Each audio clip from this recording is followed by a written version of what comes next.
Buenas, bienvenidos a un nuevo vídeo de la sección de veterinaria de Aviario TV. Si os acordáis, en el vídeo anterior hablamos de que una lección que para mí es fundamental, no es tan importante saber sobre enfermedades, sino saber distinguir entre si hay enfermedad o no. Si por ejemplo en una jaula tenemos varios pájaros y notamos visualmente cada día observando que un ejemplar no se encuentra en condiciones, a lo mejor no está enfermo, pero lo que tenemos que hacer es aislarlo y ver, posteriormente, una vez que esté aislado, ver si actuamos o no actuamos, si damos un tratamiento o no, si contactamos con un veterinario o no contactamos. Eso es fundamental. Nos quedamos ahí, como digo, en el vídeo anterior, pero lo que hay que tener en cuenta, y lo que muchas veces no se plantea un criador, es algo que es puramente lógico. Lo que os voy a decir ahora, repito, no hace falta ser veterinario para hacerlo. Evidentemente, por ejemplo, una jaula, imaginaos que tenemos 8 ejemplares en una jaula de metro grande. Hemos visto un ejemplar que está enfermo, aparentemente, lo vemos claramente embolado. ¿Qué hacemos? El consejo de siempre, lo cogemos, lo aislamos, por ejemplo, una jaula de concurso, una jaula de enfermería. Hemos aislado ese ejemplar. Ya nos plantearemos si lo tratamos o no, si al final se muere o no se muere. El caso es que la enfermedad no sabemos si ha quedado aislada, es decir, el hecho de que ese ejemplar que hemos visto enfermo lo hayamos aislado, no quiere decir que esa posible patología, que no sabemos cuál es, pueda estar latente en el mismo jaulón donde se encontraba. ¿Qué quiero decir con esto?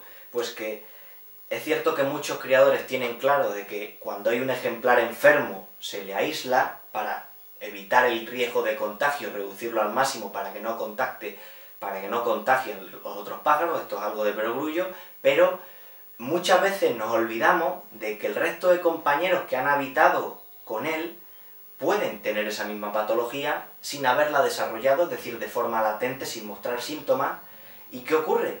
Que evidentemente tenemos que actuar en dos situaciones. Por un lado, hemos aislado ese pájaro que está enfermo, ¿de acuerdo? Pero esa jaula donde estaba el resto de sus compañeros, también debemos aislarla con respecto al criadero.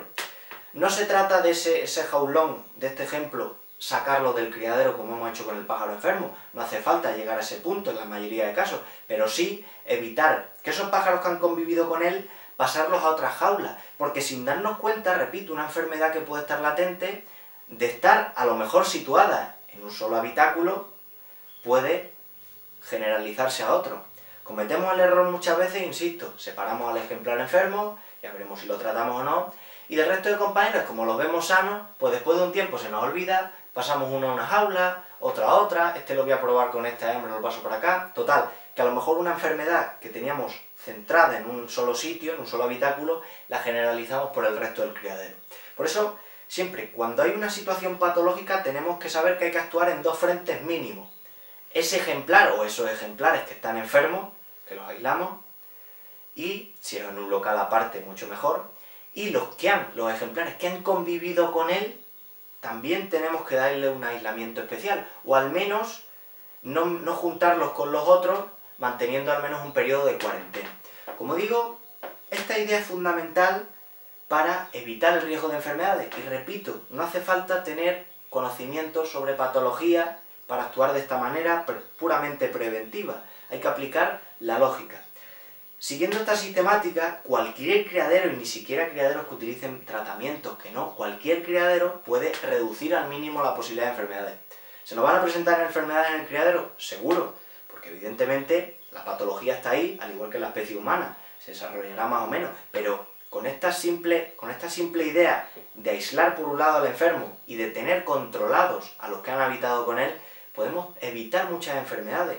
A lo mejor ese ejemplar que estaba enfermo, si no lo tratamos, a lo mejor se puede morir, pero el objetivo fundamental, repito, y aunque suene duro decirlo, es que un criadero no importa tanto un individuo, o dos, o tres. Lo que importa es el conjunto, el colectivo. Lo que nos interesa es evitar que una enfermedad se generalice en el criadero o pueda afectar a un amplio número de pájaros.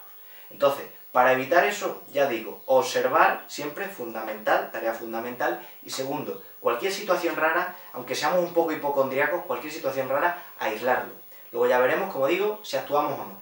Pero esta idea es puramente fundamental para entender el resto de la veterinaria y sobre todo para reducir al mínimo la existencia de enfermedades y, como digo, algo tan sencillo y a coste cero que tenemos que acostumbrarnos a hacer en todos los criaderos deportivos. Un saludo.